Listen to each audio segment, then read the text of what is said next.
urban explorer of Reddit. What was your I Better Go story? In a building I found the basement, then the sub-basement. It was dark, heard a sound, then an animal running sound, and dog barking. I fucking booked it back up the stairs and closed the fire door. And speaking to some urbex mentors, they explained if you hear dogs or see them, to not go in the area as it's probably used for a drug lab. I was taking a look at some of those massive smokestacks in an abandoned factory, and I heard a radio squelch that it's time to go right there. Spooky cement tunnel that seems to lead underground. Very dark, and echoes go on for ages. We had no clue what it was. Didn't seem to be any kind of drainage tunnel because it was square/bone dry and out in an open field.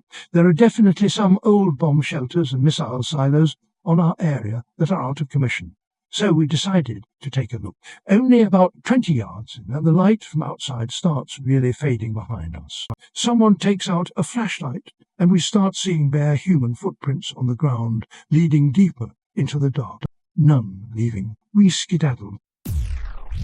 Sort of urban exploring, I guess. When I was at Chicago, they were renovating some of the Green Line stations, and a friend and I would jump the turnstiles at the station across from our building at night to get high and watch the train. Day 2 of the station being closed, and one of the conductors saw us and actually stopped, so we got on with only one other person in the car, thinking it would be fun to just ride it until it came back. It's pretty late, and after a few minutes we realized the homeless-looking guy sitting at the other end of the car isn't actually masturbating. He's cleaning a gun. Got off only to realize it was an Ashland/63rd bound train, and had no idea where we were.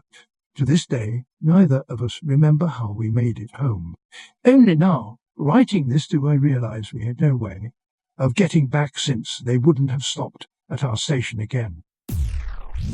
I was exploring the abandoned hospital at night when I see a light shining down the corridor just on my left. When I saw that, I started to run back, when I hear the loudest, most distorted laughter ever. Then I heard a man screaming, then the sound of something breaking. I learned a few days later that it was my friend who knew I was going to be there alone, and he wanted to scare me. The screaming man was actually coming from the video on the bone breaker. Oh, I've had my share of things that made me know about. Here's just a few. One dot found a gas leak in an abandoned house that had been building up for years a couple of weeks ago. gtfo, but not before finishing taking the photos I wanted with extreme caution. That one I reported to the cops, as it's classified as the kind of hazard in the urbex community that supersedes discretion. The 2 dot ran into the security guard during an unexpected interior patrol. He definitely knew we were there, so we had to book it for the tree line before he could get the cops out there to serve. 3 dot some homeless dude chucking cans and bottles out the 5th-story window of an old factory, my friend and I were poking around to scare us off. We took a hint and left.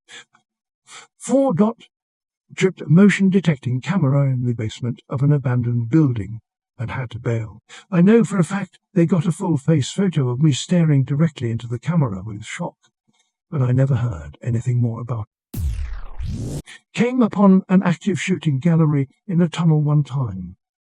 I noped out of there in a hurry. I spent a lot of years super into urban exploration, hoping something would make me nope out.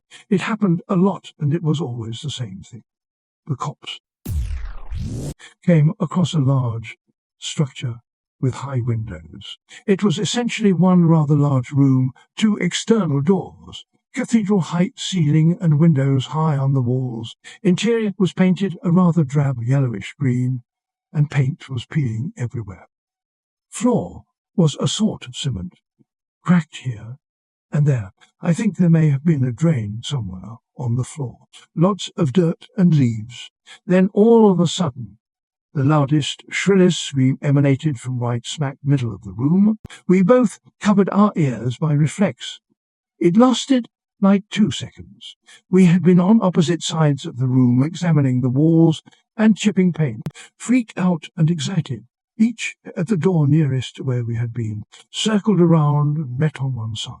We each heard the scream come from the middle of the empty room, but nobody else was there. Also nobody else outside anywhere we could see, and certainly nowhere near enough for it to have seemed to be from inside. Never experienced anything else like Nest Gerban, but sharing anyway. I was camping in with my guy wanders over while we're in our tent, can hear him outside, and dog is barking at this point. I get out and ask what he's doing, and he says he just wanted to pet the dog. This is at like midnight. Told him we were settling in, etc. Guy wanders off without replying at all to what I'd said. Woke up the next morning to what looked to me like a single 9mm bullet, sitting upright on our site's picnic table, and a happy face made with sticks and rocks on the bench part of the table below it. Maybe it was just a shitty joke, but we sure as fuck didn't stay around to find out.